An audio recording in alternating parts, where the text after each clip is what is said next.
ആണോ? ഓക്കെ. ഞാൻ ഇന്ന് ഫോൺ ഇങ്ങനെ സ്ക്രോൾ ചെയ്തുകൊണ്ട് നിൽക്കുന്നതിൻ്റെ ഇടയിൽ കൂടെ ഞാനൊരു വീഡിയോ ഉണ്ട്. എന്ന് വെച്ചാൽ ഒരു ഇൻ്റർവ്യൂ ആണ്. പണ്ട് മറ്റേ ആനന്ദം എന്ന് പറഞ്ഞ പടമല്ലേ, ആ പടത്തിൻ്റെ അകത്ത് കുപ്പി എന്ന് പറഞ്ഞ ക്യാരക്ടർ ചെയ്തിട്ടുള്ള ചെങ്ങായി ഉണ്ടല്ലോ, എൻ്റെ പേര് എനിക്കറിയില്ല. അവൻ്റെ പുതിയൊരു പടം വന്നിട്ടുണ്ട്. അവനും കുഞ്ചാക്കോബനൊക്കെ കൂടി വന്നിട്ടുള്ള എന്താണ് ഓഫീസർ ഓൺ ഡ്യൂട്ടി. അപ്പോൾ അതിൻ്റെ പ്രൊമോഷൻ എന്തോ ആണ്.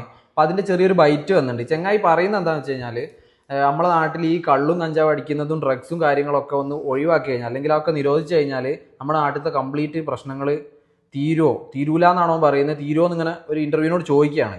എനിക്ക് തോന്നുന്നു തീരുമോ? ഡെഫിനറ്റ്ലി. എൻ്റെ അഭിപ്രായം വെച്ചിട്ട് ഇന്നത്തെ കാലത്ത് ഒരു 70% പ്രശ്നം എന്തായാലും ഡ്രഗ്സ് ഒഴിവാക്കുന്നതിലൂടെ എന്തായാലും തീരുന്നതാണ്. കാരണം ഇന്ന് നടക്കുന്ന ക്രൈമും കാര്യങ്ങളും എന്തെടുത്ത് നോക്കിക്കഴിഞ്ഞാൽ അതിൻ്റെ പിന്നിൽ പ്രവർത്തിച്ചുകൊണ്ടിരിക്കുന്ന സാധനം ഡ്രഗ്സാണ്.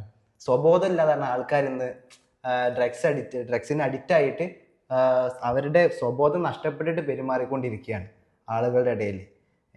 ഇപ്പോൾ സ്വന്തം അച്ഛനെ ആണെങ്കിലും അമ്മനെ ആണെങ്കിലും പെങ്ങന്മാരെയും അനിയന്മാരെയും ഒന്നും തിരിച്ചറിയാത്ത രീതിയിലേക്കാണ് ആൾക്കാർ പോയിക്കൊണ്ടിരിക്കുന്നത്.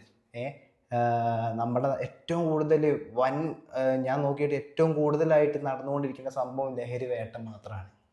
അല്ലേ? അത് എനിക്ക് തോന്നി. ആ ഇന്റർവ്യൂവർക്ക് ആ സാധനം തോന്നിയിട്ടില്ല. അവൻ ഇങ്ങനെ ഒരു ക്വസ്റ്റ്യൻ ആയിട്ടാണ് ചോദിച്ചു. എന്ന് വെച്ചാൽ നിങ്ങൾക്ക് അങ്ങനെ തോന്നുന്നുണ്ടോ ചോദിച്ചപ്പം ഇല്ലല്ല ശരിയാണ് ഇല്ല എന്ന് വെച്ചാൽ ഇപ്പോഴത്തെ ഇന്റർവ്യൂസ് എന്നൊക്കെ പറഞ്ഞു കഴിഞ്ഞാൽ ഈ വരുന്ന ആള് ആ ഒരു ഗസ്റ്റ് എന്താണോ പറയുന്നത് അതങ്ങോട്ട് തലകുലുക്കി അത് സമ്മതിച്ചു കൊടുക്കുക. പിന്നെ അതുപോലെ തന്നെ എന്താ പറയുക, കുറേ ചിരിക്കുക, തമാശ പറയുക, കുറേ റാപ്പിഡ് ഫയർ എന്നൊക്കെ പറഞ്ഞിട്ട് കുറേ ഊളത്തരങ്ങൾ കാണിക്കുക, പിന്നെ ക്യൂട്ട്നെസ് എടുത്ത് എറിയാൻ നോക്കുക. പിന്നെ വേറൊരു ടീമാണെന്നുണ്ടെങ്കിൽ അതിൻ്റെ അകത്ത് കുൽസിതം മാത്രമേ പറയുന്നുള്ളൂ. ഇപ്പോഴത്തെ ഇന്റർവ്യൂവേഴ്സ് എന്ന് പറഞ്ഞു കഴിഞ്ഞാൽ ഇത് തിരഞ്ഞെടുക്കുന്നതെന്ന് തോന്നുന്നുണ്ട്. ഒരു അന്തോ കുന്തോ ഇല്ലാത്ത ആൾക്കാരെ കൊണ്ടുവന്നിട്ട് ഇറക്കി വിടുക. പണ്ടത്തെയൊക്കെ ഈ മറ്റേ ജോൺ ബ്രിട്ടാസ് ഒക്കെ ഉണ്ടല്ലോ, അപ്പോൾ മൂപ്പരെയൊക്കെ ഇന്റർവ്യൂ കണ്ടിട്ടാണ് ഞാനൊക്കെ. അപ്പം മൂപ്പരൊക്കെ ഇന്റർവ്യൂവിൻ്റെ അകത്ത് വെച്ച് കഴിഞ്ഞാൽ ഒരാൾ ഒരു കാര്യം പറയുന്നതിന് മുമ്പ് 10 വട്ടം ചിന്തിക്കും. കാരണം നാവുമെന്ന് ഒരു വേർഡ് വീണുപോയി കഴിഞ്ഞാൽ മൂപ്പര് അതിൽ പിടിച്ചിട്ട് അതിൽ ഒരു മിസ്റ്റേക്ക് വന്നു കഴിഞ്ഞാൽ മിസ്റ്റേക്ക് ചൂണ്ടിക്കാണിക്കുകയും ചെയ്യും, പോലെ ക്രിട്ടിസൈസ് ചെയ്യുകയും ചെയ്യും. എന്നിട്ട് നമുക്ക് കുറേ ഇൻഫർമേഷൻസും കാര്യങ്ങളൊക്കെ അതിൻ്റെ അകത്തൊക്കെ കിട്ടുമായിരുന്നു. പക്ഷേ ഇപ്പോഴത്തെ ആൾക്കാരെന്ന് പറഞ്ഞു കഴിഞ്ഞാൽ റീച്ച് കിട്ടാൻ വേണ്ടി എന്ത് ഉള്ളത്തരം കാണിക്കും. അതും ഒരു ബോധമില്ലാത്ത ഒരു കുട്ടീനോട്, പേരൊന്നും ഞാൻ പറയുന്നില്ല, ഒരു ഇന്റർവ്യൂവർ എന്താ പറയുക നവരസങ്ങൾ പറ്റിയിട്ട് ഒരു നടീനോട് ചോദിക്കുക. അപ്പോൾ ആ നടി ജസ്റ്റ് കാഷ്വലായിട്ട് ചോദിക്കും മോൾക്ക് ഇതിനെ പറ്റി അറിയുമെന്ന്. അപ്പോൾ അറിയാൻ എന്താണ് അറിയാം, ഞാൻ കുറച്ച് കാലം ഡാൻസ് പഠിച്ചതാണ് ചേച്ചിന്ന് അറിയും. അപ്പോൾ ഏതോ ഒരു ഐറ്റം കാണിച്ചു തരുമെന്ന് വെച്ചപ്പോൾ അങ്ങനെ അറിയാൻ പറ്റില്ല, ചിരിച്ചുകൊണ്ട് പറയാം. എന്നുവെച്ചാൽ ഒന്നും അറിയില്ല, ജസ്റ്റ് ചോദിച്ചു കഴിഞ്ഞാൽ അവിടെ പരിപാടി പൊട്ടും. അതുപോലെ തന്നെ ഒരു സിനിമേനെ പറ്റിയിട്ട് ചോദിക്കുമ്പോൾ ആ സിനിമേനെ പറ്റി ഒന്നും അറിയില്ല, സിനിമ കണ്ടിട്ടില്ല. ഒരു ബുക്കിനെ പറ്റി സംസാരിക്കുകയാണെന്നെങ്കിൽ അതിൻ്റെ ഓതറിൻ്റെ പേര് പോലും കംപ്ലീറ്റ് ആയിട്ട് അറിയില്ല. ഒരു ഇന്റർവ്യൂ എടുക്കാൻ വേണ്ടിയിട്ട് വരുന്ന സമയത്ത് അതിനെപ്പറ്റി ഒരു ധാരണ ഇല്ലാണ്ട് വരിക. ഇപ്പോൾ ഓരോ ചാനൽസിൻ്റെ ആൾക്കാർ തെരഞ്ഞു പിടിച്ച് അങ്ങനത്തെ ആൾക്കാരെ കൊണ്ടുവരാൻ തോന്നുന്നുണ്ട്. ഒരു അന്തം ഇല്ലാത്ത ആൾക്കാർ വെറുതെ റീച്ച് കയറ്റാൻ വേണ്ടിയിട്ട് അത്യാവശ്യം കുറച്ച് കാണാനും രസമുണ്ട്, കുറച്ച് നല്ലപോലെ സംസാരിക്കും, ചിരിക്കുക, അങ്ങനത്തെ ആൾക്കാരെ എടുത്തിടുക. തലച്ചോറ് എന്ന് പറഞ്ഞ സാധനം അവൾക്കില്ല.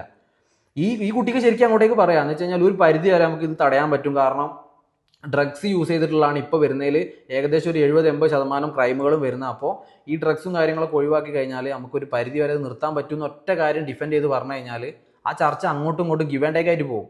ഇത് ഈ വന്നിരിക്കുന്ന ഗസ്റ്റ് എന്താണോ പറയുന്നത് അത് അത്രേ ഉള്ളൂ. ശരിക്കും അത് മാറണം. എന്നുവെച്ചാൽ ഈ പണ്ടൊക്കെ ആൾക്കാർ ഇന്റർവ്യൂ വരുമ്പോൾ അത് കാണാൻ വേണ്ടി ആഗ്രഹിക്കുന്നുണ്ടേനി. പക്ഷെ ഇപ്പോഴത്തെ ആൾക്കാർ ജസ്റ്റ് സ്ക്രോൾ ചെയ്യുക, ഇന്റർവ്യൂ ആണ്, എന്തെങ്കിലും പൊട്ടത്തരായിരിക്കും, ഓക്കെ സ്ക്രോൾ ചെയ്യുക എന്നുള്ളൊരു സാധനത്തിലേക്കാണ് പോകുന്നത്. ശരിക്കും അത് മാറണം. എന്നുവെച്ചാൽ ഒരു ഇന്റർവ്യൂവർ എന്ന് പറഞ്ഞാൽ അത്യാവശ്യം നല്ല രീതിക്ക് ആ ഒരു ടോപ്പിക്കിനെ പറ്റി നല്ല രീതിക്ക് പഠിക്കാൻ വേണം. ഓരോട് ക്വസ്റ്റ്യൻസ് അങ്ങോട്ടേക്ക് ചോദിക്കാൻ വേണം. ഇത് ക്വസ്റ്റ്യൻ ചോദിക്കാൻ ഒന്നും കിട്ടില്ല, റാപ്പിഡ് ഫയർ എന്ന് പറഞ്ഞിട്ട് എന്തെങ്കിലുമൊക്കെ കുസൃതി ചോദ്യം എന്ന് പറഞ്ഞിട്ട് എന്തെങ്കിലുമൊക്കെ ചോദിക്കുക, എന്നിട്ട് കുറേ ചിരിപ്പിക്കുക, പോലെ കൂടെ അങ്ങോട്ടും ഇങ്ങോട്ടും ഓടിക്കുക, അവിടെ പരിപാടി കഴിഞ്ഞ്. അപ്പോൾ ഇന്റർവ്യൂവേഴ്സിനെ മാറ്റണം.